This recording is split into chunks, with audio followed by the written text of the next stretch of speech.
that was fun, wasn't it? That was a good one right there. I like that one. I think I'm going to play it again. Hey, good evening, everybody. Welcome into the show. We are starting the show in 5 minutes. Mark, ads. Our pre-roll ads are going to drop in about 1 minute, so get yourself subbed to the channel. Hey, Spock. You were going to go to bed, but I guess I'll stay up for another 3 hours. No, you won't need to. 2 hours. Just 2 hours. Tops. Hard cap. 2 hours. Hard cap. We got a hard out because I'm starting late. It's been kind of a ridiculous day. Why so late? Dragon Keeper, I'll tell you all about it. I'll tell you all about it. But suffice it to say, I blame Pac. It's Pac's fault.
Forgot about the Packers game.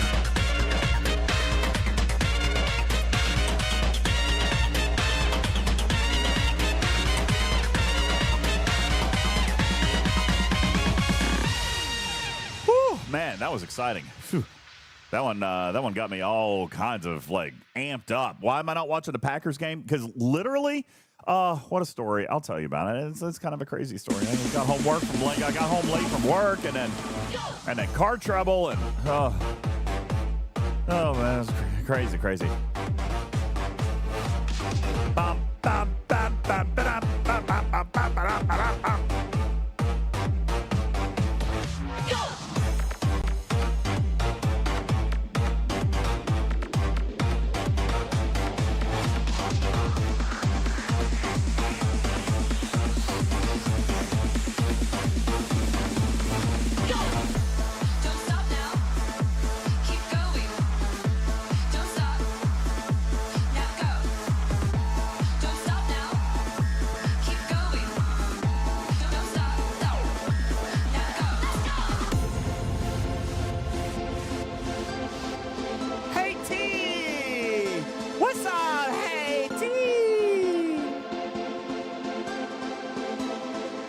Well, good news. The Packers are winning. All right. Good evening, everybody. Welcome in. All right. We've got our audience back. Pre-roll is over. Are we ready to start the show? Let's hit that button.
the show. My name is UltimatDJz. This is Talking Track Live. What do you know?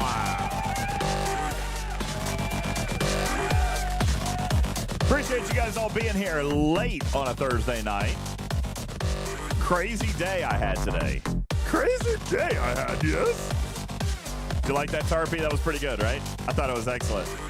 It's fantastic. It was good, It was right? better than the horking noises. Yeah. Gross. Feel gross. All right. Hey, good evening, everybody. Welcome in. Talking Trek Server Sound Off. You guys punch it up in chat. Let's find out who is hanging out with us here and now, tonight on the show. Good evening. Welcome in, everybody. Dr. Juby kicks us off with a very offensive meme. I don't like it. I'm deleting it. Your message has been deleted. But you're still on server 61. Wow!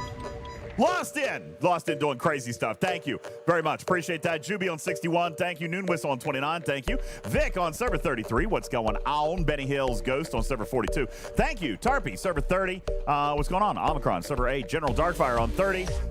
Captain Mark hanging out. What's going on, baby? How you doing? Mark Talk on server 8. Thank you very much. Spock on 35. Voltron on 49. Vic, shout out 33. Lost in on server 45. Sir Tail on 36. Dragon Keeper 53. Striker on 49. Enterprise on server 30. What's going on, Dirty Bird Bill on the flagship server? Kent Shadow on 74. Thank you. Retrieving says retrieving. Don Zeno 136. What's going on, Thad on 15? Jeppy on server 51. Thank you. Ultra Vetica. What time is it where you are? Am I that late? I'm that late, aren't I? APAC 187, where OPC pirates' dreams go to die. Spot, no. Did you guys protect the space? Tell me you did not protect the space. Did you protect the space? Oh my. Oh, alas. Burton on 701, thank you. Forgotten Sack on server 80. And the server I can't seem to find 404. Wait, is that my new server? Is 404? Is that the server that I'm on? Listen, I'm going to get around to it. All right, I'm going to get around to it, I promise. Thank you guys all. Like another 75 messages in the Talking Trek server sound off. I know I'm late to get to air tonight. We've got 140 in the live studio audience, which is amazing for 10:30 on a Thursday night. Thank you. Holy lordy moly mother of pearl, lost in.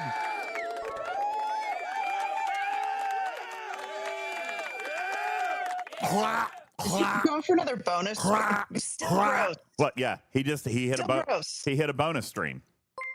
Lost in hit a bonus stream, so I've got to fix the counter. Boom, there it is. Bonus streams up to 7. Thank you very much. I was going to do one last night, and I fell asleep at like 7 o'clock. Why did I break my own car? Didn't. Hey, Chief Stoney, how are you? Ultravetica, what's going on, Floyd? Holy crap, Pelia. No spoilers. I haven't watched it yet. Okay? No spoilers for me. No spoilers on Strange New Worlds. This was the season finale, wasn't it? Was tonight the season finale? It was. Oh my gosh. Speaking of, how many of you guys, Tarpy, how many of you guys did not get to watch the video in game? How many people did not, like they accidentally missed it or it didn't show up right or whatever? I have super secret special surprise for you. Let me say a couple of thank yous very quickly. Lord of Scarin, thank you very much for the resub. Don Zeno, 33 months on the resub. Thank you, Striker. Tier 2, 20 months on the resub. Lost in did something crazy. He went in and dropped 1,200 kitty bitties. Then Tony Pye dropped 100 kitty bitties. Then Oggs dropped a follow. Thank you. Hi, Oggs. What's going on? Then Lost In was like, oh, let me just drop a cool casual $500 in the tip jar. Thank you, bro. What the heck, man? And look at that. That finishes them all up, Tarpy. So that means on the next show, that means on our next stream, all of them get reset, and you guys have opportunities at extra bonus streams yet again. Thank you so much, Lost In. I appreciate that. I am going to reward the audience for your generosity. First of all, I want to come in, and I need to replay Lost In's Danger sound. I believe I've got it right here. Will Robinson. Thank you. Danger. Got that one right there. Also, I think that was the only one that I lost, right? That was the only one that I missed at the beginning. Matt says, digging the glasses. Thank you. These are the ones provided by Regen Gamer Optics. Thank you very much, Lost In. These are the ones from Gamer Optics, and we gave away some. We've got more to give away here coming up soon. That being said, for anybody who missed it, did people say... Will Robinson. Danger. Thank you. Did anybody... Yes, they are gamer glasses. Are they good? I actually love these because of the sides. They're not normal glasses. They don't go and they don't get messed up with your headphones. They just stick to the side of your head around your headphone cups, and it's great. And they've got the blue light blockers, mainly because, Matt, I'm starting a show so late tonight, and I don't want to be up all night because I'm so amped up by what's going on in the studio. So I put them on tonight so hopefully I'll be able to go. Danger, Will Robinson. Danger. There's so much danger happening. Thank you, Lustin. Appreciate that. You guys are at a treasure train, by the way, which is also incredible. We are 77% through a level 2. Thank you to the live studio audience. You guys are amazing, and you humble me show after show. Thank you so very much. If we get to a level 5, which Lost In is going to do with sound alerts, if we get to a level 5, then all bonus gift subs on 5 bombs are 35% off. Chief Stoney says, you're amazing, DJs. No, you're amazing. Hit it. Hit it. Danger, Will Robinson. Danger. Yeah, he's gonna do a level 5 hype train just with sound alerts. He's testing my patience. Listen, my patience was burned out hours ago today. I'm number 1. Thank you. I am number 1. My patience was burned out hours ago today. Let me tell you. Lizard. Thank you for the lizards. Let me tell you very quickly. By the way, some people have expressed, Tarpy, that I will blow anything you ask me to blow. That's not my voice. Have they said that? Is that what you said? Some people have said that they don't like how much. Check your DM. Some people don't like how much. Hey, Pud. Some people don't like how much personal life I tell you at the beginning of my shows. So I'm going to try to make this one quick and concise. Yeah, some people just want to get straight into the content. I get that. They don't want. Ain't found shit. Oh, that sounds so much like my love life. Anyway, today. Do you want to find shit? That's weird. No, I ain't found nothing. Like, there ain't nothing going on in my love life. Like, just nothing. Vic says they're haters. No, it's a legitimate thing. Don't open it, then later I can claim ignorance, right? You guys are killing me. Thank you. I'm not ignorant. Today at work has been absolutely crazy. I'm going to tell you more about this story a little bit later. I personally love the D. That's also not my voice. It sounds like Hammy. I think it sounds like Hammy. Bork, bork, bork. I personally love the D. I do. Yeah. That is also you. I don't think it is. Anyway, lots of stuff happening at work. I'm going to tell you more about this on another show. DJ, don't let me forget to tell you this weekend that work has just been absolutely chaotic. And it's been nuts, and I want to tell you about it, but I'm not going to do it tonight because it's a long story. What I will tell you personally love the D. Yeah. No, I didn't say that. Okay. Anyway, You did. what I will tell you is that I notified the showcase. That's a big one right there. That's impressively large. Also, something I haven't heard in a while. Anyway, oh it just God. makes all the balls Hit it, slap DJs. against each other. Hit it. Anyway, I informed the showcast tonight that I just got home. This was at 8:35 p.m. I just got home, and I was trying to grab a quick bite. I am so positive. I'm full Thank of you. positive energy. Thank you. That's the nicest one so far. Thank you, Chief Stoney. Appreciate that. I didn't get home tonight until about 8:30. Oh my gosh. lost it. My name is Beck, Yep. and I like plants, and I'm a valley girl, and listen to me do all the things on a Rev show. It's still my show. It's still That's my show. messed up. It is messed up. I agree. It's my show. Anyway, then listen, Tarpy, I heat up some chicken. All right, it's in the microwave. And I grab a drink, That's and I'm messed up. I'm going to go out to the studio. We're going to do the show. It's starting a little bit later, but still, really, 8:30 would be ahead of time, right? We were still good. And then Noah calls. He's like, Dad, this is how he opens the phone call. Parents, let me just ask if this is the phone call you don't want to have. Danger, Will Robinson. I answered the Danger. phone. I said, hey, what's up, buddy? He said, Dad, don't be mad. Uh, not a good start. Mwah, Dad, don't be mad. I was like, oh God. I was like, I hate when you start a conversation this way. Please tell me what happened. He Grandpa says, DJ? huh? Spock. Grandpa thank you. DJs? No, oh God, no. I would be mad. Not yet. Spock, thank you for your 5 gifted. I appreciate that very much. You guys, thank you. You guys are so kind. At least he did not say I'm in jail. That's true. He said, Dad, please don't be mad. He said, I'm running around. It's me and Peyton. They were out past their curfew. Well, not technically past curfew, but he wasn't supposed to be out tonight. It's a school night. So, yeah, it was about the car. It's 8:35, all right, but he's supposed to be home after football practice because it's a school night. Him and Peyton are running around, and he's done something to the car. I don't know what he's done to the car, but it just started making a loud clanking noise. And I think he probably blew the engine. But Oh, shit. Oh my God. What? well, the engine's making a loud knocking noise now. Now, here's the deal. He's out hanging out with his friends.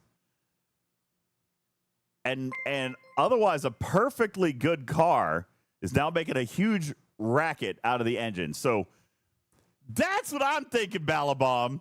I think he was racing the Equinox. Okay, it's a Chevy Equinox. I think he was racing a Chevy Equinox. All right, for what? But I think the engine's blown. So he says, "Dad, don't be mad." Now, if it was just something with the car, right? If it was just something going wrong with the car, he would call me up and be like, "Dad, something's wrong with the car. It's making some kind of weird noise." But the fact that he prefaced it with, "Dad, don't be mad," automatically makes me assume he's doing something he shouldn't have been doing. All right. He was doing something that he shouldn't have been doing, which is why he asked me not to be mad. All right. So he's done something to this car. I turned it on. It's making this horrible pounding sound out of the front. And I'm like, okay, well, turn that back off. And I can't GPS it. It's a 2014 Chevy Equinox. Like, it's an old thing. But anywho, so then, Tarpy, I sent you a message. I'm like, okay, I was literally just getting ready to start the show, but now I've got to go pick up the boys, like 2 towns over. Okay, like, it's not a quick drive. He was 20 minutes away. So I had to go pick him up. And then I got back. Then I walked into the kitchen. I'm like, okay, I got to go do a show. I went to grab my Coke Zero, and then the microwave chirped at me and reminded me that my chicken was still in there. And then I had to reheat the chicken again. And then so I'm probably going to get food poisoning. Lost in, thank you. Lawson just dropped another 23 bomb and reset the timer. You guys are into a level 5 hype train now. You're insane. You crazy, man. You crazy. So anyway, yeah, Logo makes kid sense to race it. Use it to take the Saturn wagon to the track. He's blown up this car. I know that's what's happened. He's blown up the car. Forgotten Sex says 2 towns is 20 minutes.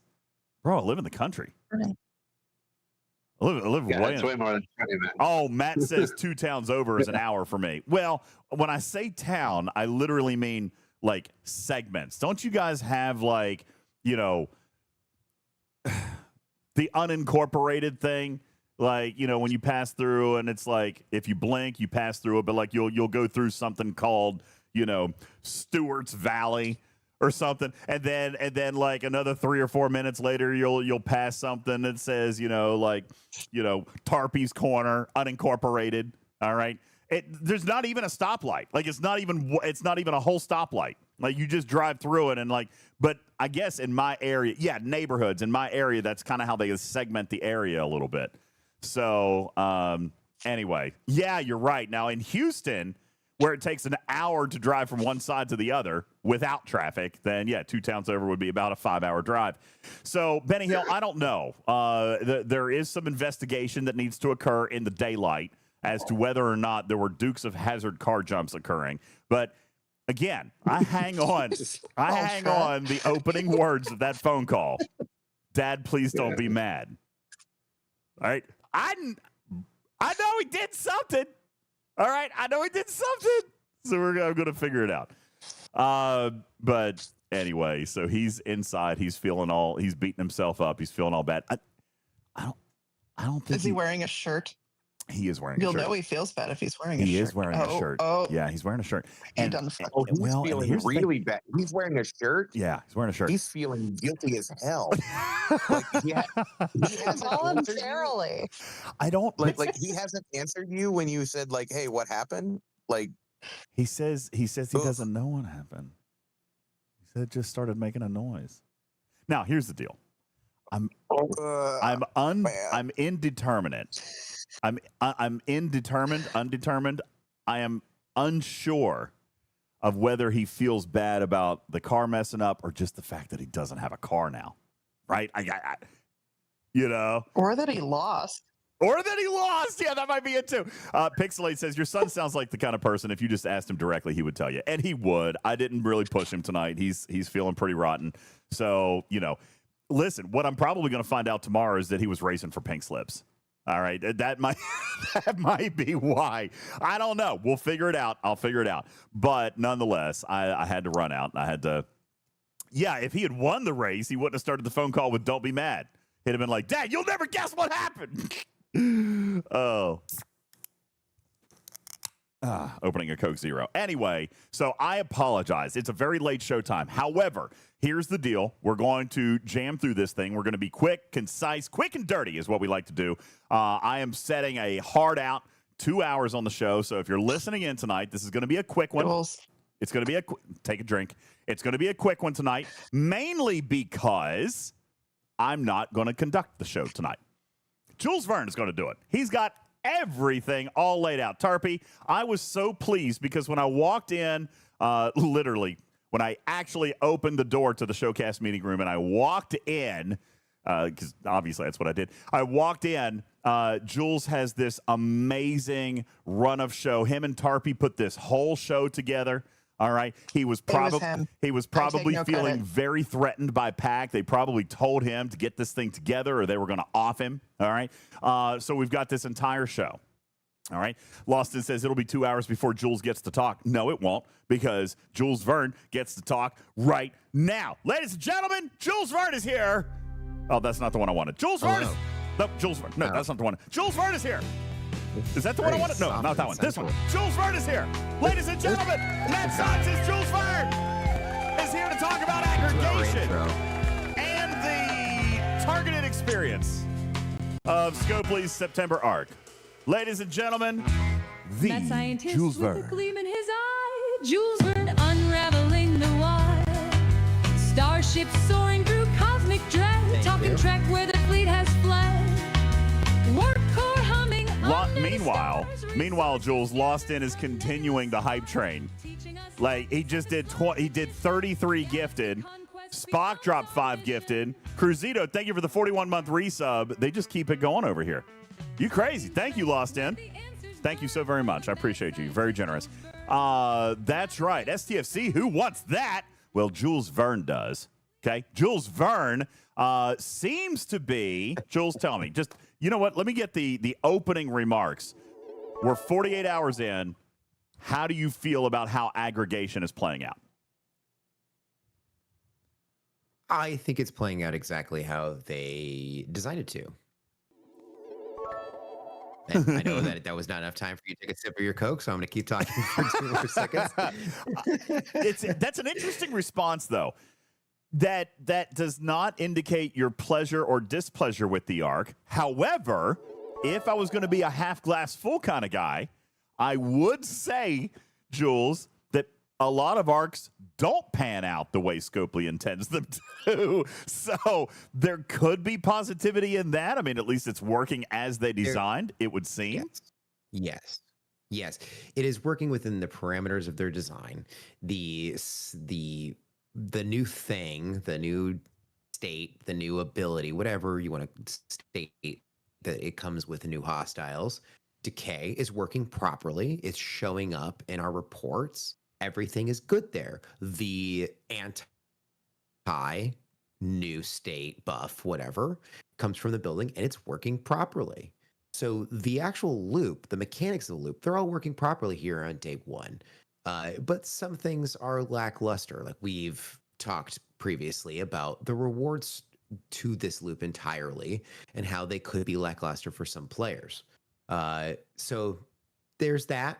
There's also, some other just event structure and other event things that have been bugging some players now. So I wouldn't say that this is a altogether bad launch. I would also say that, maybe it's just an underwhelming launch. I think the loop is working perfectly as designed. Maybe that's not enough for some players. Based on the conversations, jump in and ask, please, because go for it. Well, I was going to say, are we on a significant delay? Talk over each other, aren't we? Are we on a bad delay? There may be a small delay. There may be a delay. Tarpy, count to 3 with me. Ready? 1, 2, 3. Oh, we're in trouble now. 1, 2, 3. Oh, boy. Wait, that's not Tarpy. Tarpy is okay. Okay, we might be on a little bit of a delay. Well, I'm just going to continue to talk and hopefully that you will hear me. I think the whole point of this month is that there's layered experiences and experiences for different ops ranges. So I actually kind of wrote your show notes for you today based on different ops ranges and what their experience is going through. So the first thing is the less than 45 ops range. Can you explain to everybody what people are seeing? Because I don't see it, in fact, and I don't think a lot of our audience will actually see it. So what are ops 44 and below actually seeing this month? So as far as the calendar goes, what we know here so far is that on day one, and I'm going to, if you guys don't care, I'm going to hide my screen just in case I accidentally pull this up where I'm not supposed to. What we are seeing, Jules, on day one, per the calendar, for ops 20 through 40, actually, let me rephrase, because it's targeted even in different ways, all right? We knew... Connor had mentioned coming into this month that 44 and down were going to have a different experience, that the target was that the new content was targeted at 45 plus. So what we didn't know was that they were still going to be dropping some of these and breaking them down. As a matter of fact, there are 5 ops buckets. All right. They have actually written a calendar for 5 specific ops groups. Those groups are ops 20 through 24, 25 through 27, 28 through 33, 34 through 39, and 40 through 44. Okay? So, for example, on day one, Jules, we saw ops 20 through 27 get a Franklin targeted event. All right? So they had to go kill Swarm. And then we saw ops 28 through 44 with an augment event based around the USS Reliant. On day 2, those same ops ranges had a generic hostile hunt at the lower end. And then ops 28 through 44 had an eclipse hostile hunt, the Eclipse Exchange hostiles, which most of us hate anymore.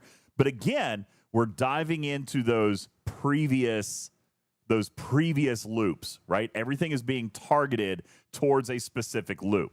Here today, from what I can see, and you guys correct me if I'm wrong, because again, I do not have this in-game calendar, but today, what was slated was Q's Trials, and that was universal all the way up. 20 through 44 got Q's Trials event, okay? So that is what we've seen. And if I were to give you a little bit of a hint into tomorrow, which obviously I'm not going to do, then if I were going to, I would say that different ops ranges are going to have a separation based on hostiles and armadas tomorrow. Okay? Meanwhile, all throughout this first week, you guys have a meta for Ortegas. All right. So all of these different events are feeding into a meta event for Strange New Worlds Ortegas. Okay. So Broken Wolf says queue trials and who at the lower levels has enough trial bells for that? Well, I haven't seen the event, so I don't know what the metrics are. Okay. But anybody can do queues trials. If I recall, that content starts at like Ops 15. Okay. Now, Victor says no imagination, and I'm going to get Jules's reaction to this in a second. He says just copy pasting of already existing events that already existed during the week. Maybe. All right. But not really. I mean, we don't get Eclipse. We don't get Franklin events. I guess maybe on Sunday we do. But the idea here was to actually present a targeted. Broken Wolf says you need bells. Where are the bells? They get the same number of bells we get, bro. They literally get the exact same number of bells that we get. Ops 15 versus Ops 7. It gets the same number of bells. All right. They get them every day in a drip. Now, again, I don't know how many events, how many you have to do. All right. I'll accuse Courts Ops 19. Thank you. I don't know how many you would have to do, but it's no different from any of us. We can do it too. All right. Tony Pye says max 80 bells. Well, that's true, but there are other ways to get other bells. There's bells in the DTI store, which they can't play in.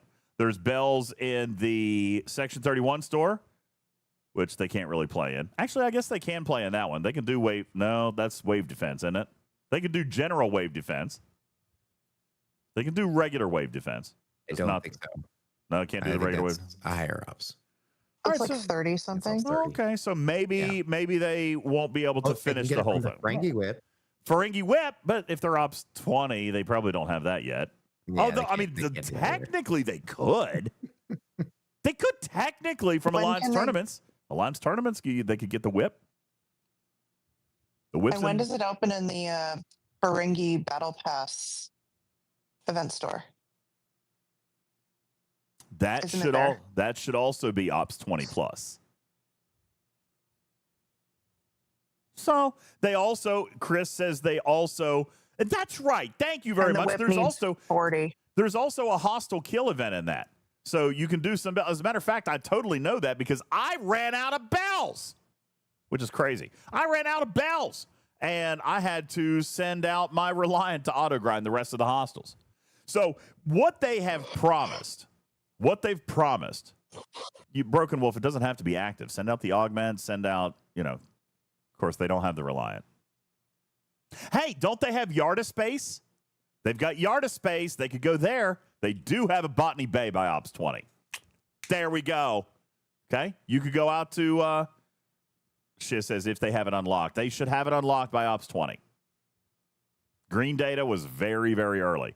Broken Wolf says Ops 26 can open the Reliant. But yeah, but that's still recent enough that it might not be free to play yet. Right, Putz? We were talking about that. Free to play is actually today, right? Yesterday. Free to play day on the Reliant was yesterday. It was yesterday. Okay. So they could have it. But again, if they're Ops 20, maybe they haven't been in the game for 3 months either. So there are certainly a number of factors. Totally agree. And the reason that I am going to give a little bit of grace here is because, again, it is something new. It is something that they're trying, and I can see evidence that they're targeting things. All right. On Saturday, I really shouldn't be saying all this. On Saturday, you guys are going to have a style of faction event. Okay, that's all I'm going to say. But again, there is a different targeted experience for these players, and we never said that it was going to be brand spanking new content. As a matter of fact, Jules, we absolutely clearly did say that it was going to be targeting the previous experience because it's only a previous experience for us. Okay? It's only targeting a previous experience for us. Victor, I'm not asking them to write 4 arcs a month. They're developing new content for us at 45 plus. But you got to remember, for an Ops 20, let me Franklin frame this. is new content. Go Let me ahead, frame Jules. this in a different way. The way I like to frame this is think about the experience for all Ops 40, like just turning Ops 40 players and Ops 42. They just got hit with a wall of new content. Sure. and all of these new loops been added, everything else has been added. That's really tough for a lot of these players to be like, I don't even know where to start or what to do. Like, this is a huge amount of overlay that's happening. What Scopely is trying to do is avoid that by designing content that's different in the future, but also say, no, actually, you're Ops 40, go get in those loops. Don't worry about these new events, these new experiences, these new loops that we're running. We're going to remove you from that. Don't worry about that. And we're going to re-engage you in those older loops that you are either neglecting or skipping or want to engage in, but you're not getting rewarded for that. I think that is the intent. And really the question that probably we should answer at the end of this month is, did they achieve that? Looking in the chat right now, Jules, I am seeing evidence from some of those players that the rewards payouts are significantly ramped up. Dave Hart says, I've got a single-day event where I have been awarded 3,500 4-star crystal. He says, I'm not complaining. This was designed, Victor, not to be new. It was not designed. Oh, I need to turn these off. Moist dongle. Moist dongle. Moist dongle. See, even Winnie can recycle old content for a giggle. Thank you, Lost End. Appreciate that very much. And apologies to the podcast audience. This is the thing. Killer Angel says, I wish they did that 4 years ago. You know, I'm still chasing my tail on stuff. And there are a lot of players, Victor, that, as Jules just mentioned, never experienced this first stuff. They never gave them this stuff. All right. So Victor says, then give them events with that content in mind, not eclipse that we've been doing for 6 months. And again, remind you that they very clearly said, we're not going to be writing, we're not going to be writing 4 new arcs. They literally said that new content was going to be developed for our ops level players, 45 plus, while the original loops were going to be presented for a targeted push for those players. Again, a lot of those are probably, a lot of those players, this is probably the first time they're seeing some of that stuff. And again, if they're holding true, all right, which Dave says, hey, 3,500 crystal for a one-day event, he's liking that. I saw somebody else mention rewards, and I don't see exactly where it is. I saw somebody else mention it here just a moment ago. If they are really ramping those things up, then they are, in fact, holding true to what they said they were going to deliver, which is an accelerated progression path through the earlier loops to try to get them through it faster, progressing faster, and it sounds like they did it with the materials today, according to Dave, getting that stuff done faster so that they can close that gap sooner. Something kind of like that. So, Victor, while I do understand maybe you were expecting new events, that was not what they promised. What they said they wanted to do was to give the experience of the previous loops, and get players caught up. Now, you are right there. Victor says it's not just materials. Mats aren't the only issue. I need more ship parts. We need blueprints. We need officers, and all of that I agree with you on. I would remind you that it is only 2 days in, and it's the first month of this effort. I know that I have, and I know Jules has absolutely brought up the fact that, hey, listen, it's not just materials. If you're going to fast track this, we need to be pouring officer shards into the economy. To be truthful with you, this is going to sound crazy, Jules. Tell me what you think. I think every single one of these events needs to be coming with a minimum 16,000 or 1,600 ultras. And probably more than that, to be honest with you. Every single one of these events needs to be packed with ultra recruit tokens. Because to be fair, Ops 40 and down, that chest still has officers that you need. Especially Ops 29 and down, that chest is crucial. I don't know, 16K might be a little heavy retrieving, but maybe not.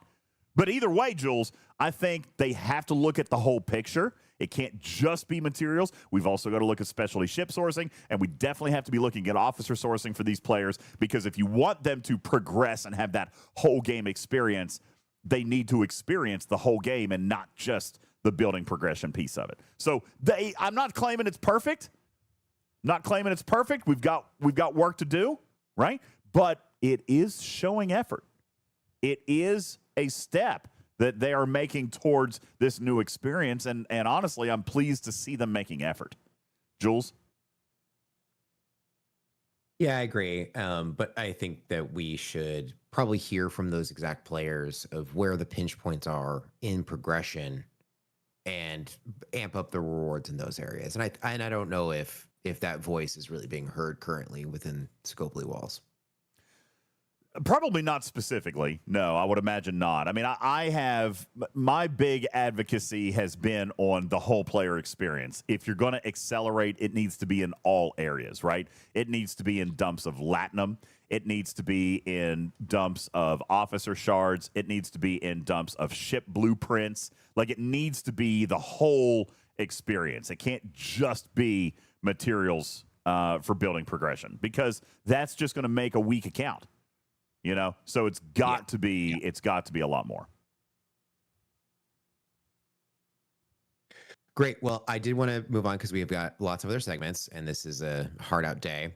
So let's talk about the early entrance into this. This is the Ops 45 experience. And again, this is the layering. So we'll kind of, as we go up in Ops, we'll also be going up in building level. Now, that doesn't necessarily mean that everyone is going to be a spender or everyone's going to be a free to play, but this is kind of your free to play experience, but also your Ops 45 experience.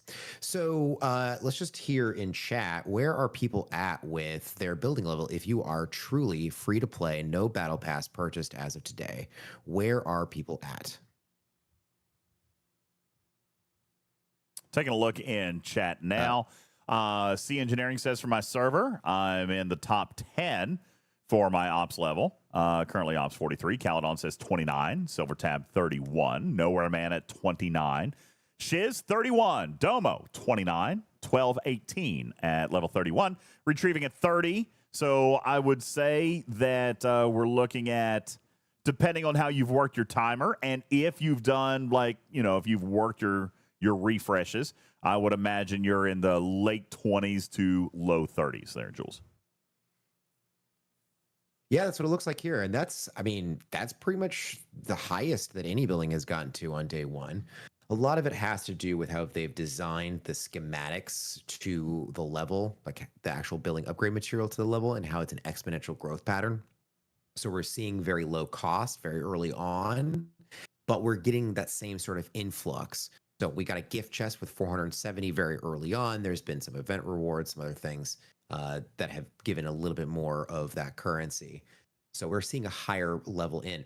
But it's also going to have that same exponential growth with its main function, which is the hyperthermic stabilizer. So a lot of people here are right at the ends of the 20s and into the 30s. So you're looking at a 15% hyperthermic stabilizer, maybe a 20% hyperthermic stabilizer.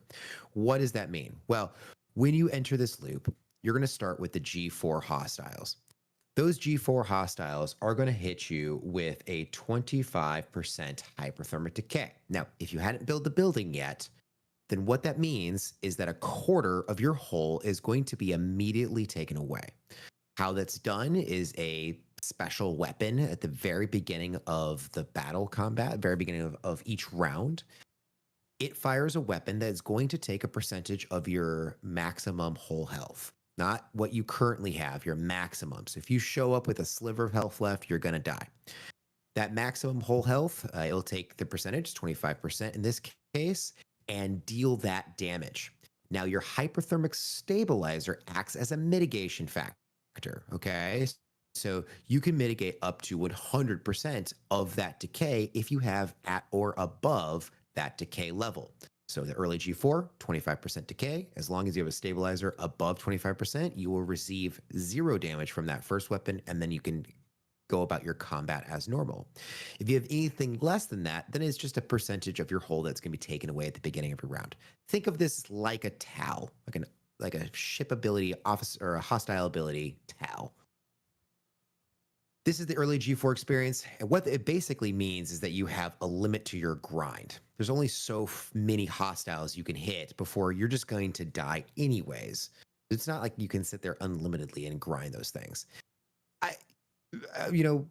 Opinions aside, I think that is the mechanic of how this decay actually works. And it also prevents you from punching up. As we talk about that moving up, the G5 hostiles, this is 51 through 59. All of those have a 50% decay.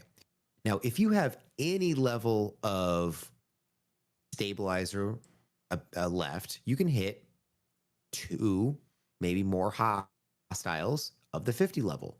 Now it can feel like, hey, I can punch all the way up to the 59 and survive with one hull, or maybe I can get 2 hostiles per hull, and then it's just a hull cruncher, right?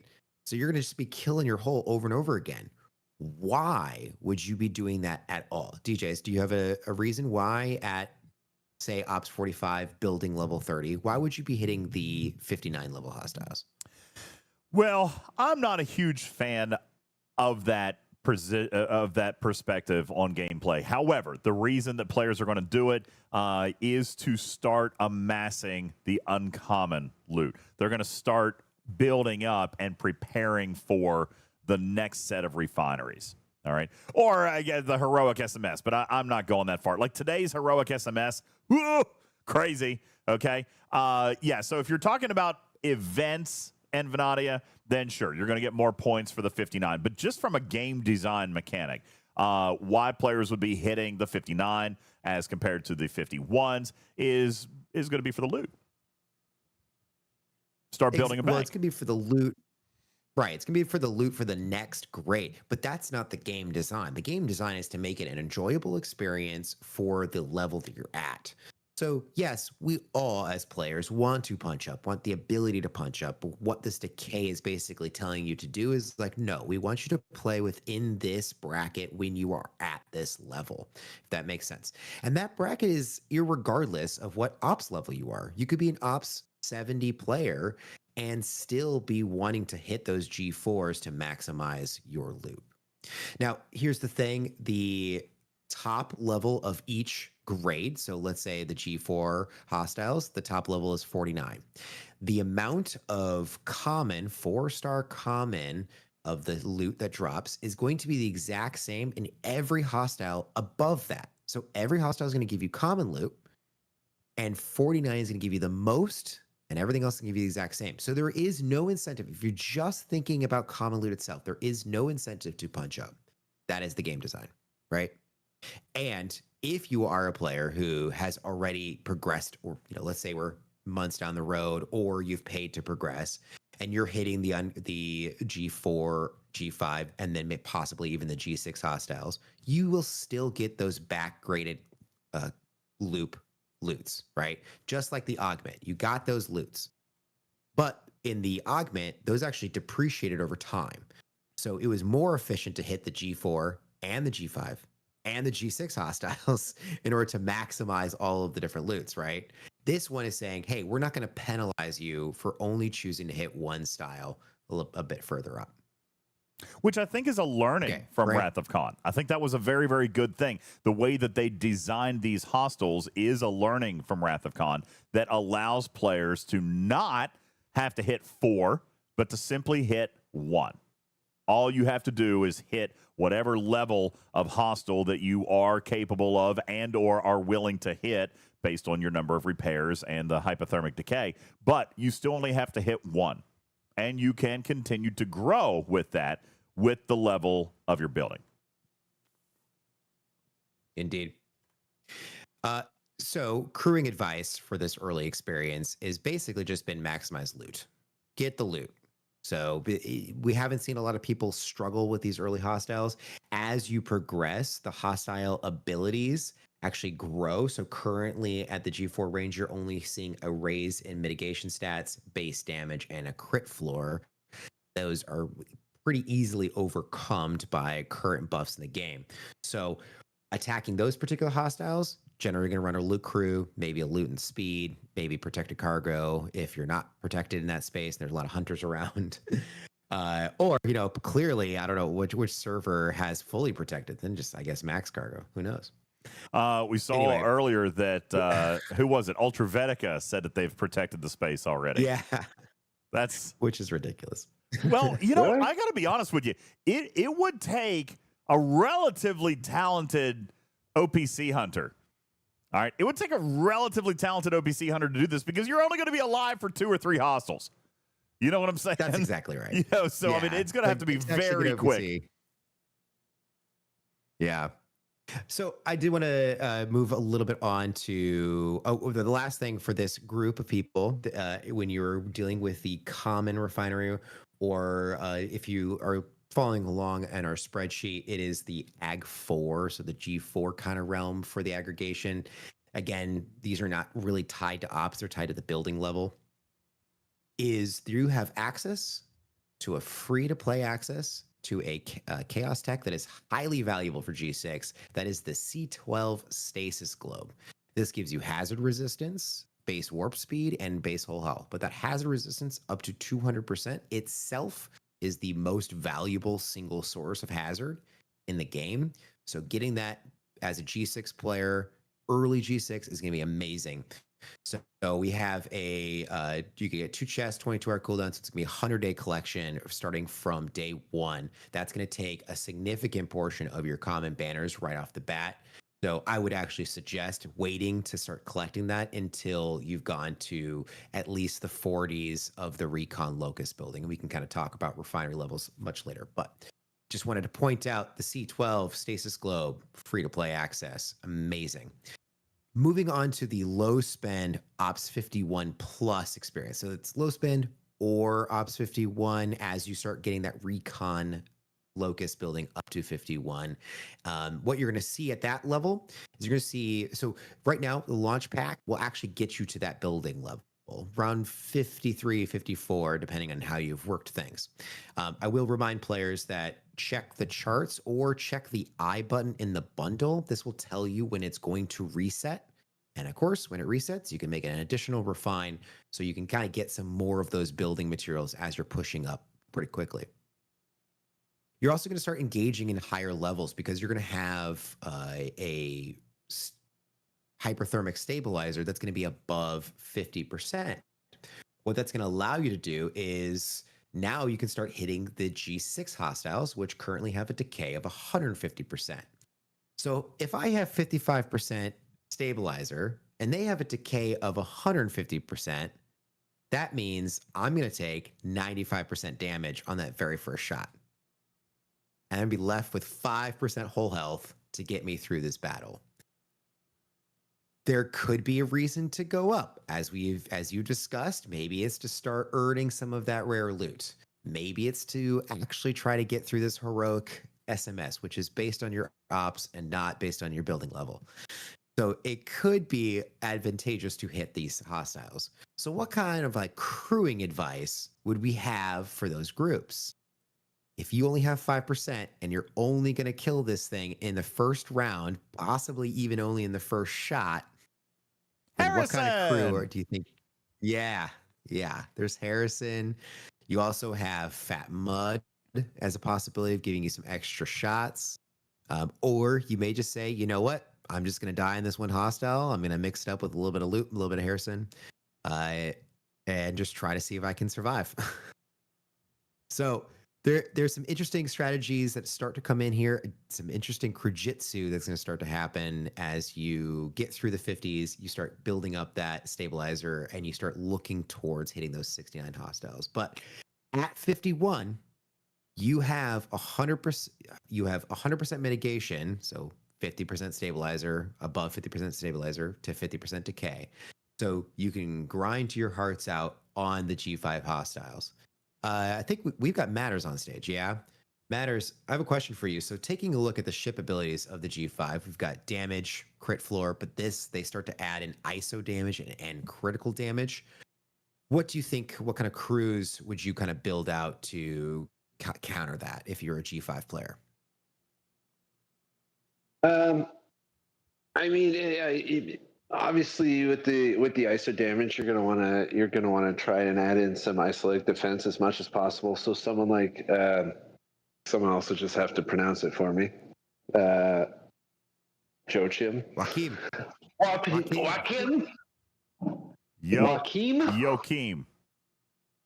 Joachim. I don't care how to pronounce it. Doesn't matter. That guy, the ISO defense underdecks guy.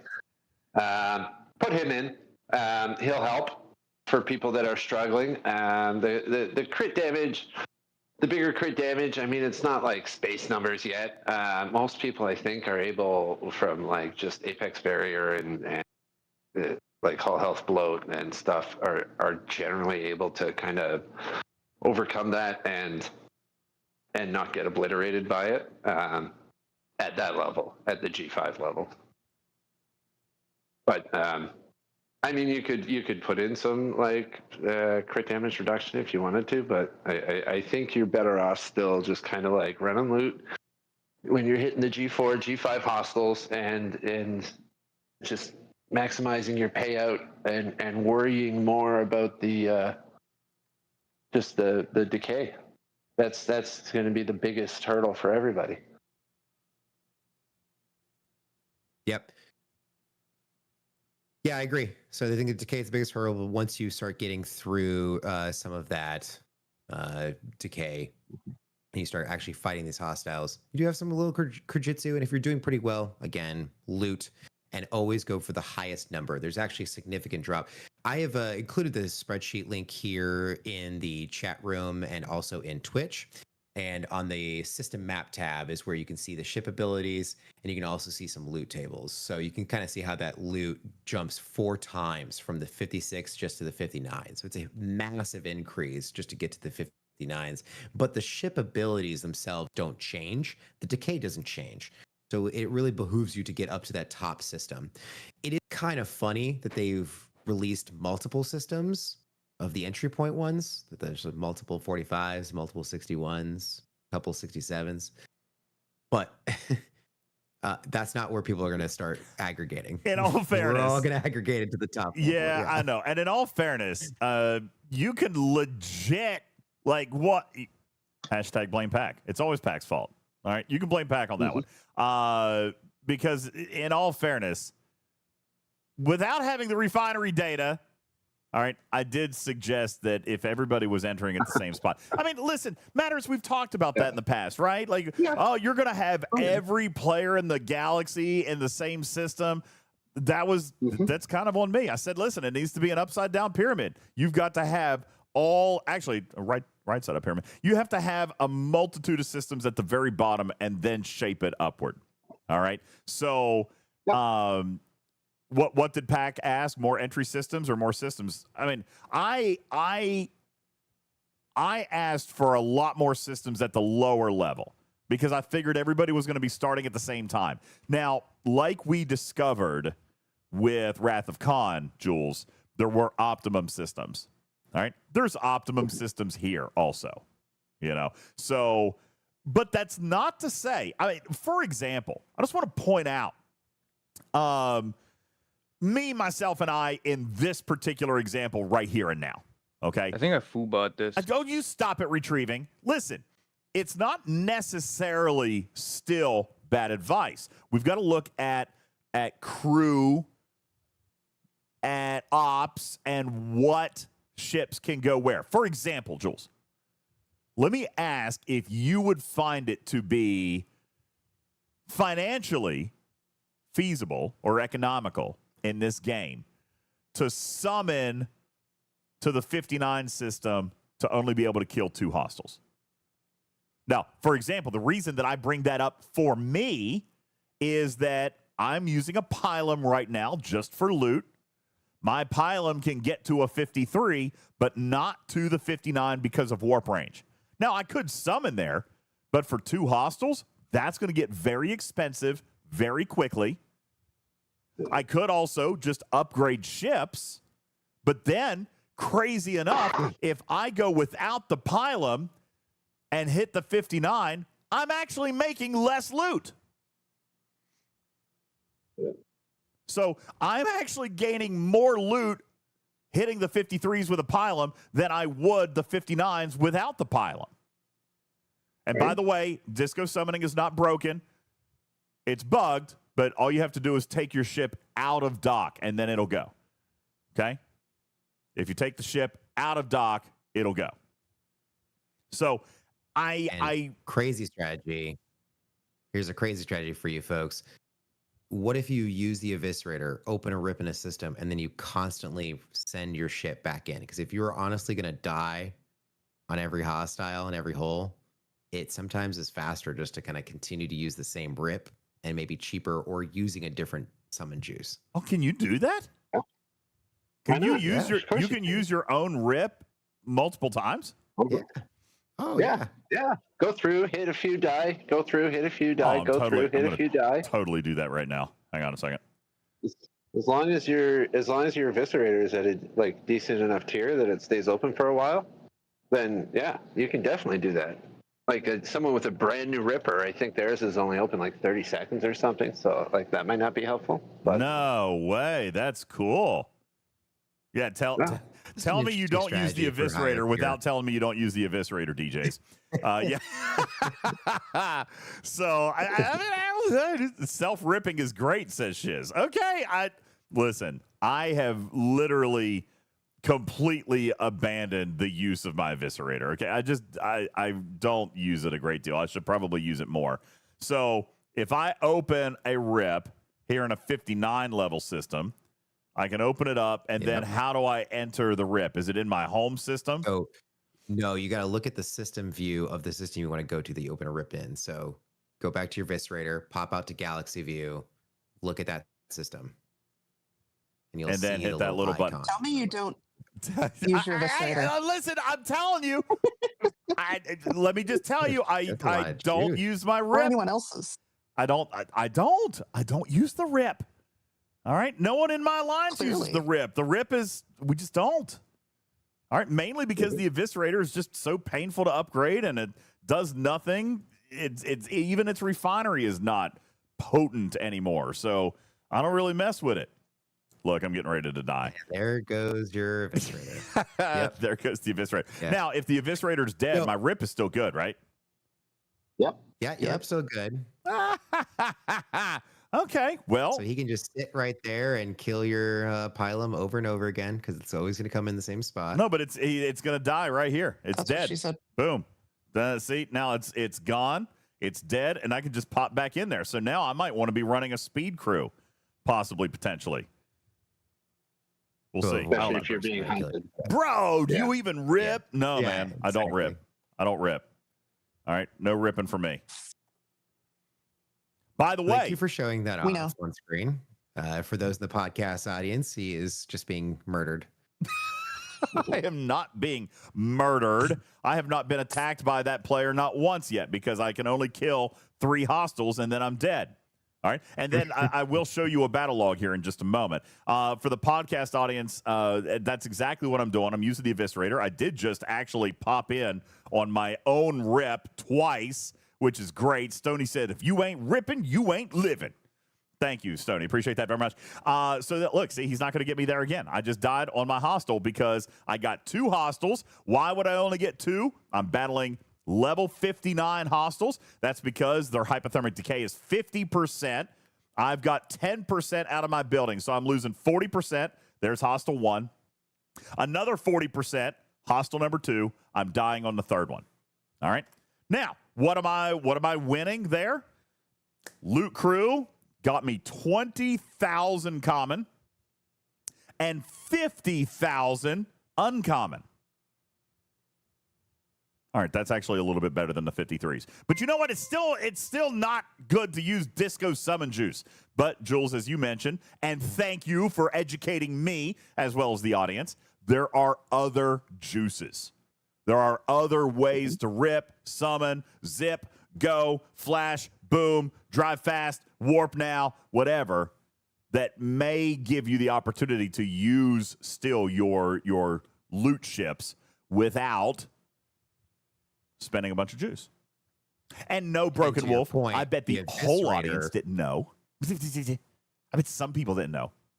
Maybe, but you know what? But I also like to your point, the Eviscerator has not been used very often, so people don't know what their warp range is, and it's probably never going to be as good as what you really want it to be for whatever ops level you're at. But here's a case where you are forced to hit down in your system levels where the Eviscerator can actually provide a benefit to you. So just a little interesting tidbit.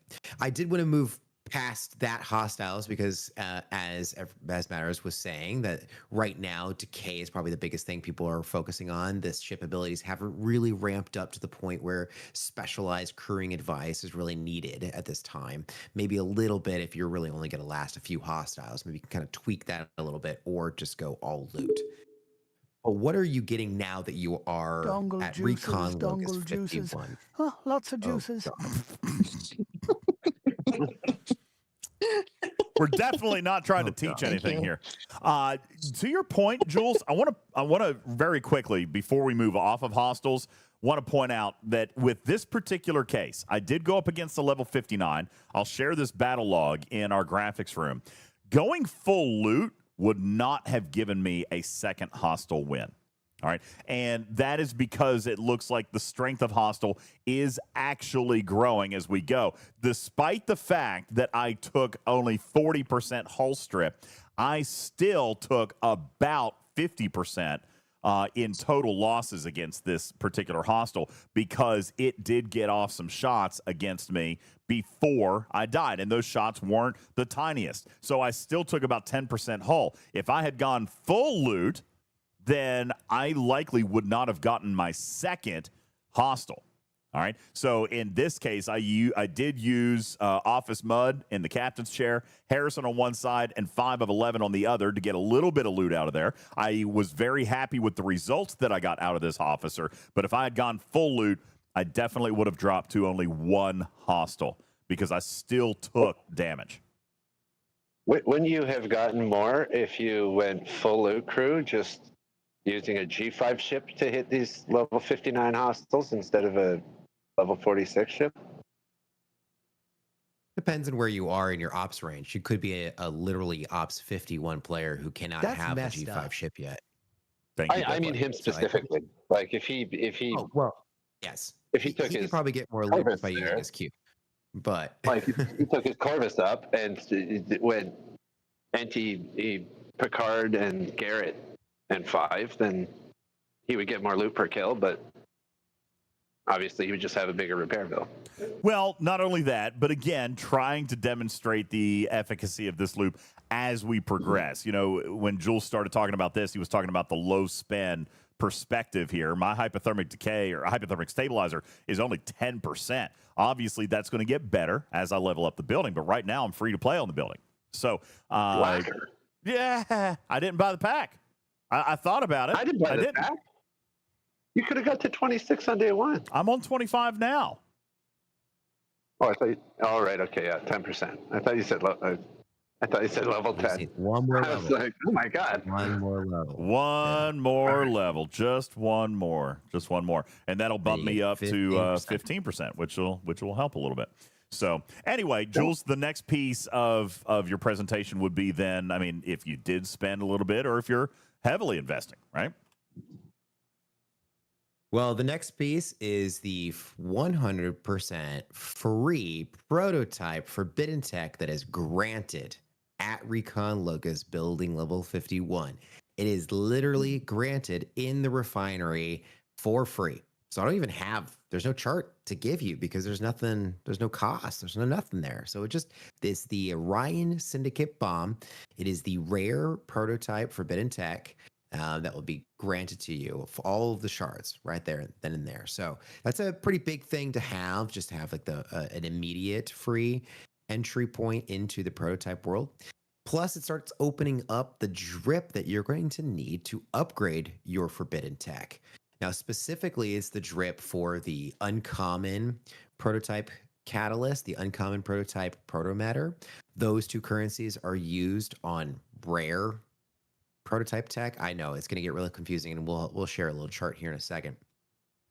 And the rare prototype catalyst and the rare protomatter, which is going to be used for the epic, the tail end of the rare prototype forbidden tech and the epic forbidden prototype. DJs, I think what's probably easiest, and I think you've probably already shared this, and you've already shared it on screen, so you're awesome. This is perfect. At 51, you could show how we could start to upgrade our rare prototype forbidden tech, pretty much actually fully max those out at building level 51. You start to get the drips for those things. And you can start earning the early currencies to build up your epic prototype forbidden tech, and you won't be able to max it 100% until you get the building up to level 67, but you can start taking it at least to tier 7. So this is what to look forward to, is starting this other piece of content. This is one of the layers of content that has now been added on that you've gotten to Recon Locus 51. And in my view, that is actually where this loop was intended to start. The 45 is the taster, 45 through 40 through 50. That was the taster. 51 is really where this loop starts. And that is why you see the drip for all of this material and access to these techs actually starting at 51. What is your chart down below? Was that so chart down below is the individual cost. So this is what it's going to take to get to level 2 is 2,000 uncommon materials for a rare prototype forbidden tech. The upper chart is the cumulative, so that the calculator would work. So if you're trying to find out how it's going to take me to get from level 1 to level 30, this will use the cumulative math to figure that out for you versus the individual numbers. Gotcha. The individual numbers are the things that I copy pasted straight from stfc.space. In the graphics room at 11:14 p.m. podcast audience, we put a copy of the link to the Google Sheet, aggregation loop and Recon Locus building. What Jules is referring to right now is on the tab at the bottom that says copy of prototype calculator. You've got basically two big chunks here. The top one giving the cumulative totals, both for the rare and the epic prototype forbidden tech. And then right below that, after you see level 60, there's a secondary table that is giving the individual cost per level. So you would be able to go down there and take a look and plan that out a little bit. Long story short, I saw this a second ago. Vul says, I don't know how I feel about the worth of that Orion Syndicate bomb. So here's the deal. Once you get to 51, now we can talk about the actual abilities in a moment, but as far as the tech itself, unlocking it at 51 and therefore also beginning to earn the upgrade materials at 51. And as Jules just pointed out, let me clearly say, if you were there long enough, all right, you can max it at 51. So let's pretend, for example, that you're an Ops 51. And you can't progress the Locust building beyond 51 because that's your ops and you're not ready to proceed or you're not ready to go up. You can still continue on and on and on to earn the materials, the protomatter and the catalyst, both uncommon and rare, to be able to actually max that thing. All right? You can max the rare even at Ops 51. So that is actually very, very solid mathematical design. All right. Silvertab says, I'm sure these aren't going to be the only prototype forbidden text that they add. I'm sure you're probably right. You know, and I'll point out even then with the epic, if you were to purchase an epic as an Ops 51, you can still take it all the way up to level 30. Tier 6, level 30 is as far as you can go with that as an Ops 51. Okay? As an Ops 51, that's as far as you can go. Then it's going to start taking Epic Protomatter that won't become available to you until Ops 61. But even as an Ops 51, your Epic, you can take all the way up to Tier 6, level 30. And it is expensive. It is extremely expensive in Protomatter. It's going to take you some time, but it is able to be accumulated and start at Ops 51. That basically says, hey, guys, This entire piece of content is available to the full range of G5. And again, as a free distribution, I mean, we're literally, we have to go back and look at our definitions of time-gated, paywalled, free-to-play. This is free-to-play. All right? It does have a time on it that you can pay to accelerate, but it is free-to-play. And that's right, Tim. They're guaranteed upgrades. You don't have to deal with chances, RNG. You don't have to worry about Q's trials. This is very much like Chaos Tech, in which it is when you get the stuff, you can upgrade it, and that is your guaranteed upgrade. So there's a lot to like about how they built in the sourcing to the Syndicate Bomb and how they built the sourcing for the Protomatter and the Catalyst, especially for G5 players. I think this can't be undersold. This is amazingly, I don't want to say this word, but this is very generous design for G5. It really, really is. Great. Yeah, sorry. I also wanted to jump into the refinery now that we're here and on this sheet. So go ahead, click over the refinery and explain what's actually happening when you see something in game. You can actually show this too in game.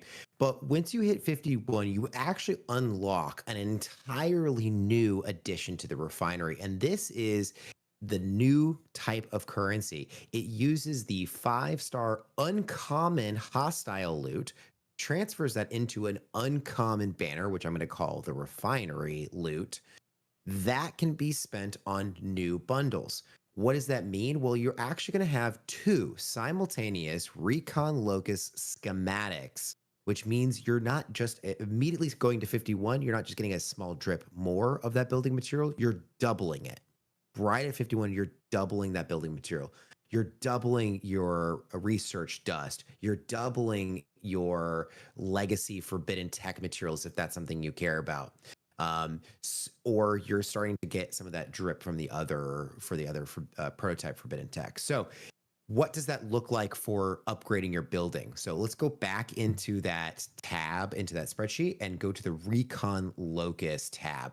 This is the building overview and level by level design. So it may require a little bit of zoom out and then go ahead and scroll down until you get to 50 on that building by building.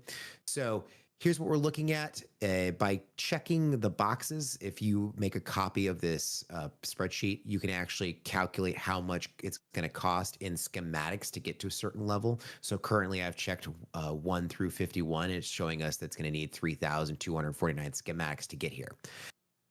Additionally, I have what the building buffs would be giving you at each level. And then the last one is showing, this last little section here is the rough timetable. How long is it going to take you to get there? What I've done is saying the likely drip, which is 1 chest of each of these different types of refinery. There's a common refinery, there's an uncommon refinery, and oh my God, there's an epic refinery that I need to add in. Which I'll totally do right now, live on air.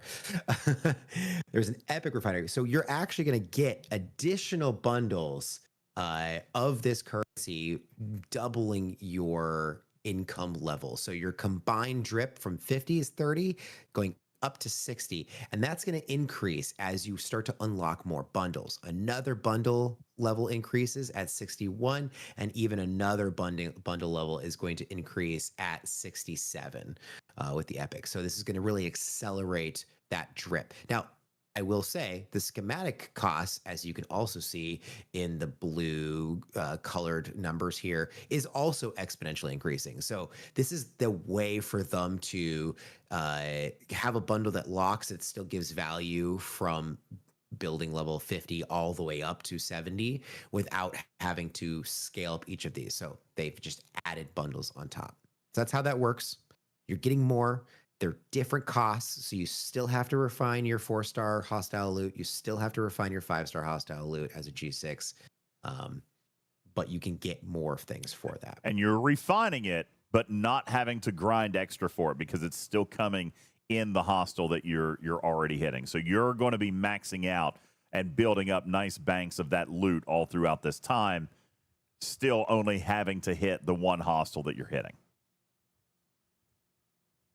So you're not going to have to go back down and grind any more common or anything like that. When you're hitting and getting rare, you're also getting the max uncommon, the max common, so that you can continue to fuel those refineries.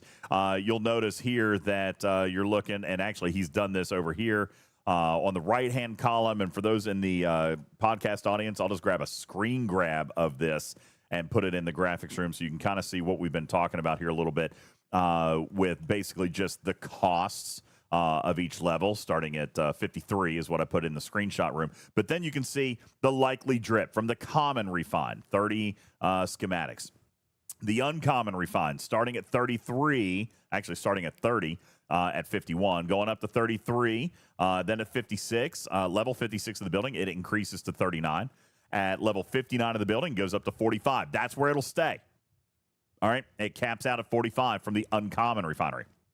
Then your rare refinery. The rare loot refinery kicks in at op 61, also paying 45, and will scale up to 60 as you progress through the building. And then at op 60 or level 67 of the building, your epic refinery will drop 60, then 63, and then likely somewhere possibly upper 60s, low 70s. We're missing the level 69 data. And then at level 70, it'll max out at 75. That would be then from all four of those refineries. So that fifth column, the combined drip, is going to tell you how many building schematics you're receiving each day from the aggregate refinery for your total combined drip. And then lastly, that last column, time to next level, how many days pulling the full drip, how many days to get to the next level. What I'm seeing here, Jules, is a remarkably fast progression, especially up front. You're looking here at guys between building levels 5 and 25. Well, and heck, free-to-play are already there, aren't they? So we did that pretty much all in one day. Now we're looking at 3 days natively. That's without the help of events, battle passes, anything. 3 days per level starting at 25. 4 days per level starting at 33. 5 days per level starting at level 42. Then, weirdly, it drops back down to 4 days at level 47. Now, 51, that's the magic number, Jules. That's where they wanted players to get rapidly and quickly so that they could begin to engage in the content much quicker. But starting at 51, now we start to see this ramp up. 5 days, then 7, then 9. And this is per level. All right, so no more groups of levels. 12, 14, 22. Starting at level 60 of this building, we are literally an entire month between levels. Jules, if we were to organically, natively max this building out all the way to level 70, you're looking at 2 years, just shy of. About a year and 8 months. 613 days. Which is normal. I think that's a good for sure, yeah. projection. It's much better than the 30 years the War Room will take. Not only that, but again, we're looking at this rapid, accelerated model. I think it's really, really nice to see that the way that they've built this, they want players engaging early. They really, really do. And if we were saying, listen, Jules, if we're just starting it, let's say day one did get us to 25. All right. And then I wanted to take this thing all the way to 51 right now, without any additional sums, any additional battle pass or rewards or anything. We are indeed looking at 107 approximate 107 days to get this thing to level 51, which is very, very close to what we had predicted. We predicted 100 days, ballpark. All right. According to this math, with no injections from Battle Pass or anything, 107 days. And obviously, there are events and Battle Pass, so it's going to be less. Yeah, if we take where we think the average of the actual players are, they're around like 29, then it's almost exactly 100 days. Well, yeah, if you ignore the fact that I have not, because you know what? I haven't done the missions yet. I haven't done the missions either. So in that case, yeah, you're at 97 days. You know? So I I don't think that's a bad thing. Now, Andy, to compare, you say, so let's play the game 3 months behind our levels. That's where I think Scopely is actually making a strong effort to take the level of hostile out of this. I said this during Wrath of Khan. They really need to find a way to not have numbers on these things. All right? It just needs to be the next level of hostile. It needs to be, you know, a common, uncommon, a rare, and an epic hostile. I don't know how you get around it, Jules, because there is this stigma. For example, Andy just pointed out, like, I'm hitting level 49 ships. All right? Why should I have to do that as an Op 70? Because the number doesn't really matter. They've built this in a progression loot-based model. The number is there for probably a game requirement. Try to run that out of your head. Because the hostile level doesn't matter. We're progressing through the hostiles, starting at the beginning of the loop and just grinding through the dungeon to get to the end of the loop. It really doesn't matter about the level. If it wasn't for events that tie a hostile level to a completion, then I think that we wouldn't have the same apprehension. I think the fact that we have that heroic that exists, I think is putting it back in our brains, being like, oh yeah, you're supposed to hit your level hostile, you know, and that's not the design of this loop. So I really wish that specific design of heroic event never showed up, because it did just remind us, hey, you're supposed to hit your hostile, and you're like, well, no. So I don't want to get too far into that, and we do have some more topics to discuss, and we do have a hard cap. Are we still keeping to this hard cap? I would like to, which means we've got about 20-30 minutes. So let's move to your next teaching topic. On. So the next layer of content is going to start at building level 61. Now, right now, that's a mid to high spender, spending about $400, I think is the rough cost, plus or minus, to get to building level 61. Or this is going to be a G6 player in a good amount of time. So what are they going to experience at building level 61? Well, the first thing I kind of want to discuss is this. If you go to probably the system map, so we can kind of see the hostiles that we're actually going to start hitting. So the natural hostiles that you're supposed to hit are going to be the G6 hostiles, 61 through 66. You will have a 100% mitigation, so your stabilizer will be above 150% on all of these. So you're probably going to jump straight to the 66s. In fact, now I can hit the 66s and start to see some of those content pieces at building level 53. But my stabilizer is so low that I'm dying after every single hostile, so it's not fun for me. But what we can see here is we still have the same amount. We have an increasing amount of damage. Crit floor stays the same no matter what we're at, so you cannot reduce its crit floor, its critical damage, beyond a certain point. ISO damage starts getting pretty high, 700%. Crit damage at 480%. Crit chance at 100%. Do you remember when we were talking about primes and how there's a single prime out there that reduces critical chance for hostiles? And we said, hey, don't do that. Don't do that, prime, because you want critical chance high so you can reduce their critical damage beyond a certain level. Well, I think they heard that show, because they came back and said, I see you're lowering crit damage, and I raise you crit floor, a high crit damage, and 100% crit chance. Scopely said, you will be seeing. What'd they say, Jules? Go ahead. What'd they say? Hold my tea. Oh, damn it. No. What? Tea? Hold my beer. Tea. Yeah, hold my beer. Tea. Hold my beer. Absolutely. You're seeing almost a 500% crit damage, a 100% crit chance. Yeah. Are these able to be reduced in any which way? Are these floors, Jules, or can they be reduced? Well, there's a critical floor. Crit chance, I don't know if there's a ton of critical chance reduction research. In fact, I think it's only a handful of different buffs that can be applied to hostiles. So right now, you're still going to see a high percentage of critical chance with the 100% mark. But this is where Matters is going to come in and say, hey, you guys have not talked about the research tree. And that is what I also want you to kind of dive into just a little bit, and not necessarily but the other value of the research tree, DJs, just very specifically the nodes that actually are versus aggregation hostiles, because there's a bunch. And a lot of these nodes, you can't actually really progress too deep into this until you hit Recon Locus 51. That was a moment in which I was going to say, hey, you should start looking at these. But because so much of these nodes are direct counters to these ship abilities, those don't really matter until you actually need to have a counter to those ship abilities. So let's start talking through some of these. Well, we got piercing versus aggregation. That's pretty useless, I would say, for the most part.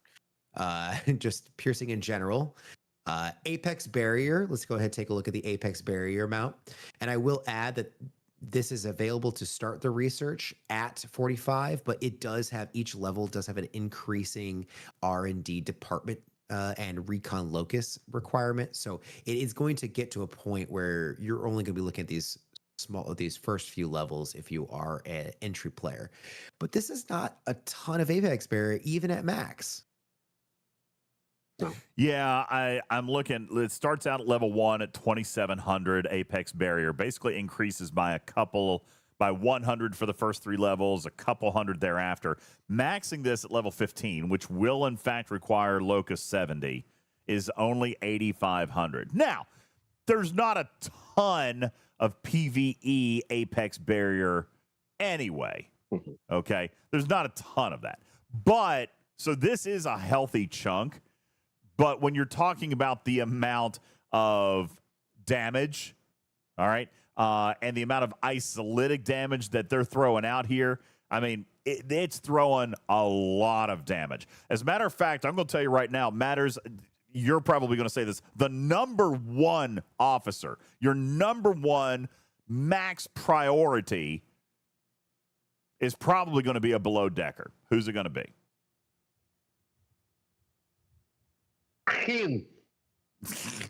That was Joachim, for anybody who couldn't understand bless you. God bless you. All right. That is the epic officer that was earned absolutely free in Wrath of Khan. The epic officer that can be easily and freely maxed with the Wrath of Khan. He is going to be absolutely crucial on your below decks here to mitigate this massive amount of isolytic damage that's coming at you. And then the apex barrier can help out a little bit. Mimi says, Walk Carol.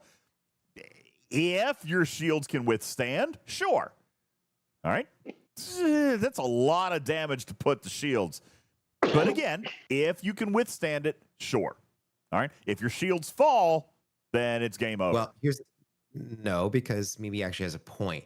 A lot of these battles are in the first round. They will fire a shot at you, and then you are going to try to kill them with your first weapon. If that is the battle scenario that you're in, putting all damage to shields is going to reduce how much is actually going to get to your whole health. Mimi has a very strong point. If you can kill it in the first round.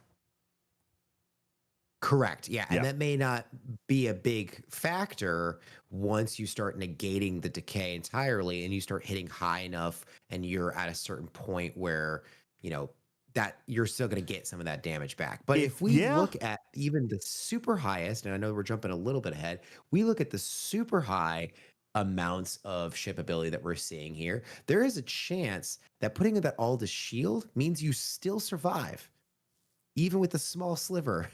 So that is a great strategy, and we can talk more about that when we get to the last rung or last ring of content. You're so smart, Mimi. You're so smart. You good smartness. That's right. If you can't kill him in the first round, you're probably struggling to kill him at all. I think that's fair. If you can kill him out in the first round, then yeah, that makes sense. Throw it all to shield, because then your shield's going to recover. You took less to haul, and you're not giving it a second chance to fire back at you. So yeah, I kind of like it. With what, Carol? Yeah, Walk Carol won't do that for you. She won't do that. Uh-oh. Yeah, she needs to be procced first. She will help you on the second shot, but she's not going to help you on the first shot. So if you want to go to all shield, you better be putting on S&W Pike and putting him full synergy. I mean, you won't get it all to shield. Okay. So Watt Carroll, yeah, that's right, Shiz. Shiz had it in the chat 2 minutes ago. Watt Carroll needs a weapon shot in order to proc. So, yeah. Okay, well, it was a great thought, Mimi. All right? And I'm sure there's another combination that can get us there. If you're killing the first round, just not in the first shot, then yes, she's helpful.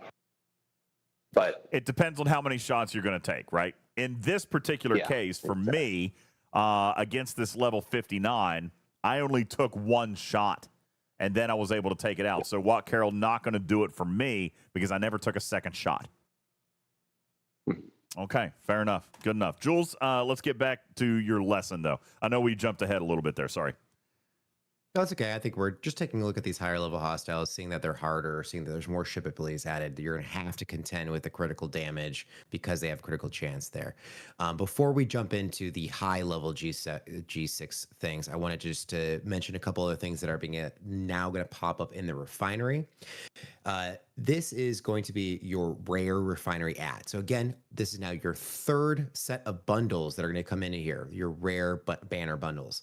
Another bundle set of recon locus schematics, your research dust, your legacy forbidden tech materials, and now access to epic prototype protomatter.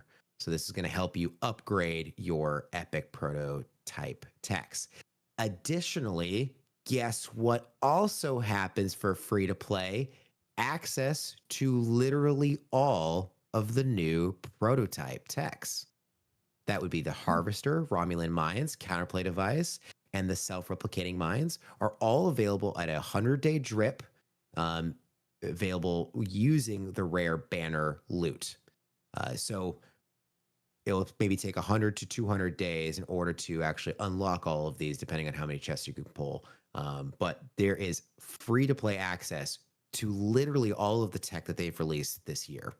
You know, that was something that we glanced over. We mentioned it on Tuesday's show, but Tarpy, this is an example of creating a full content loop that we don't have to revisit in 6, 12, or 18 months.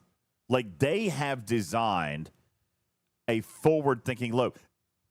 Jules, do you think that this, and again, obviously this is our first arc, okay, but since the promise from Connor, but does this exhibit some warm fuzzies to you that they can actually design a complete arc that has the sourcing, even if it's down the road? That's always been okay.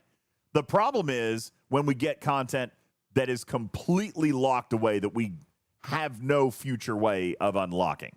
You know, for example, the Ferengi Whip for such a long time was completely unobtainium. You know, everything about this loop they have built into itself at one point or another. And it might be very slow, free to play, but they don't have to come back to source something. Everything is self-contained within this loop. Could that be a good omen for future content? Or do you think it was just this designer had a good call?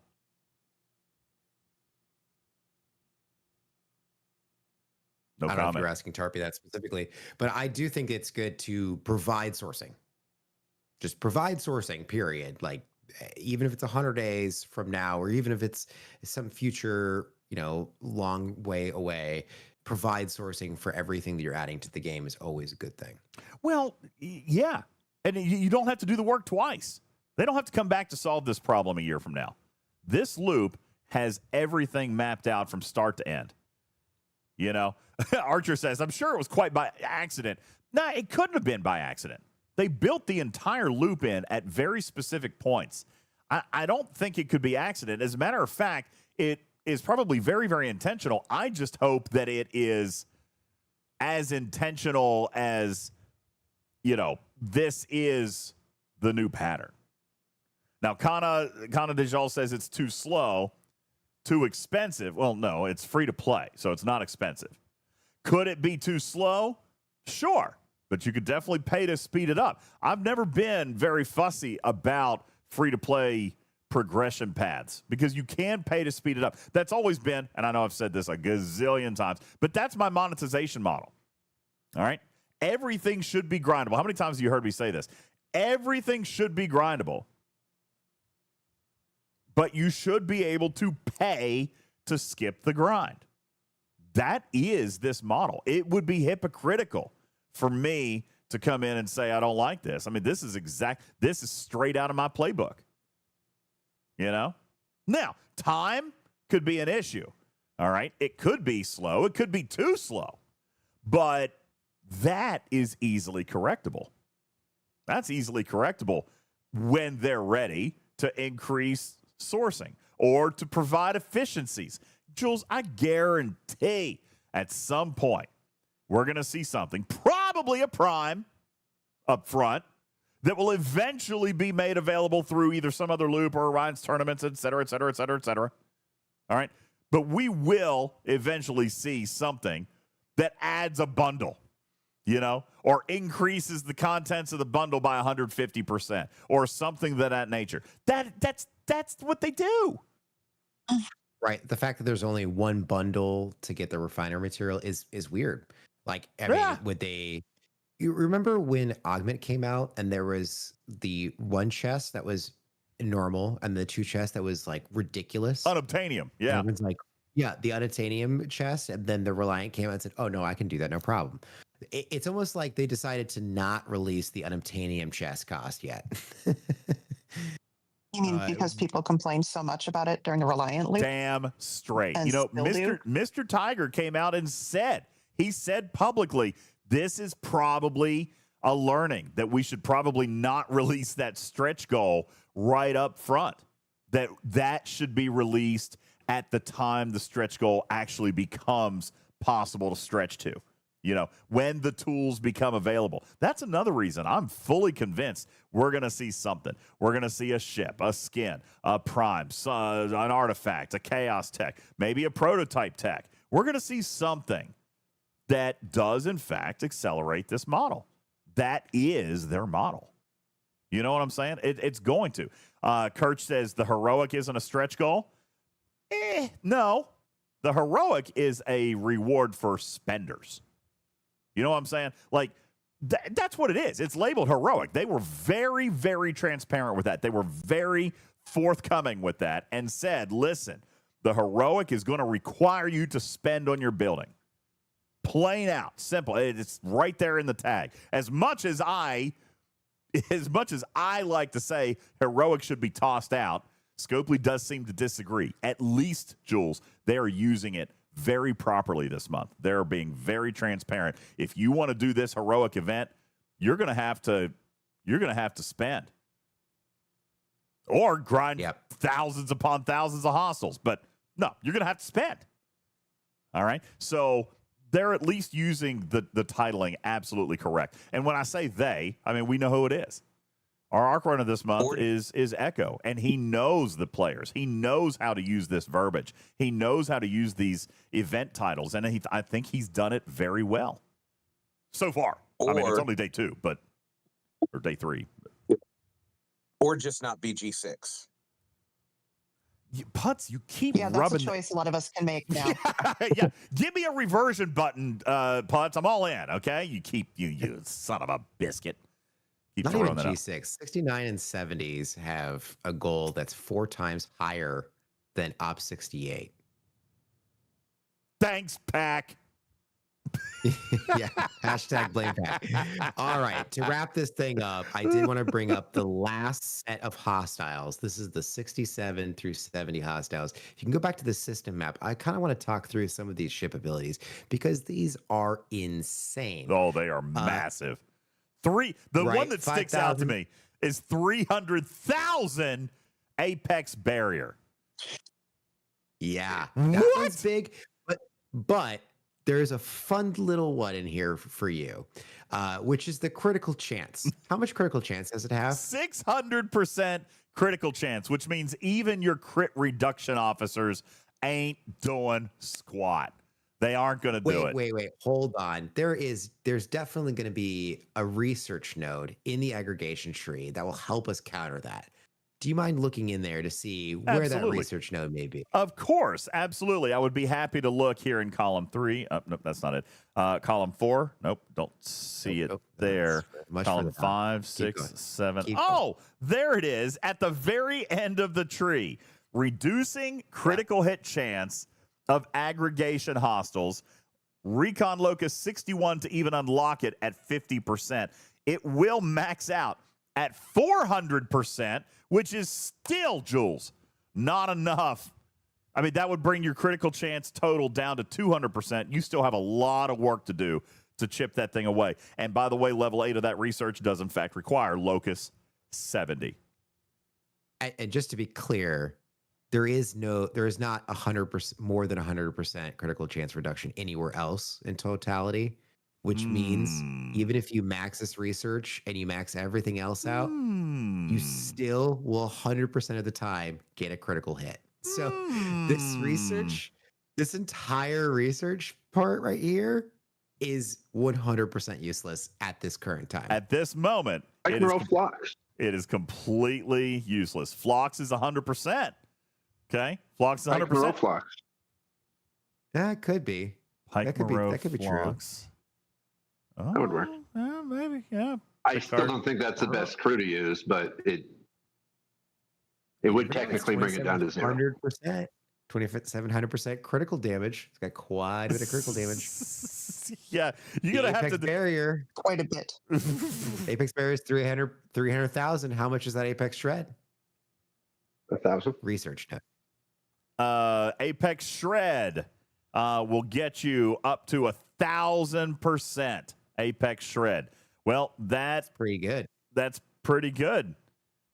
But that's still only a third of the barrier that you need. 1,000%, basically, keep in mind, is 100,000 Apex barrier. So we still have 200,000 Apex barrier to deal with.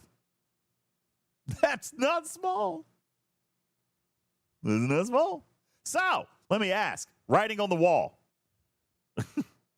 Do we have a ship coming with some kind of crazy ass ability that's going to negate 300,000 Apex barrier and negate critical chance and maybe even negate some of the critical damage, isolytic damage, or have a native isolytic defense built in? Yeah, probably. You tell us. Hold on, DJ. Wouldn't 1,000% of Apex Shred reduce their Apex barrier by 90%? Yeah, I think that's true. Yeah. Okay. So now I'll do the math on that. Okay. All right. Fair. So now you're dealing with 30,000. You'd still have 30,000 left. Yeah. Yeah. Which is manageable for someone that is 70. manageable. Yeah. That is okay. Fair. So I did my efficiency wrong. So 1,000% would be a 90% reduction. Okay. So just to hypothesize on potential officers, we can clearly see that we don't need any Apex Shred officers because that's been drowned out. A potentially critical chance reduction officer. We didn't think that would be useful, but maybe that is. What's the enemy's crit floor? 150. It's only 150%. So I mean that's also manageable. You have to take out 2,500% of critical damage first. That's quite a bit of reduction to do. So I am not sure. 2,550%, Jules. Let's be precise. Okay. 2,550%. So what's the crit damage reduction research go up to?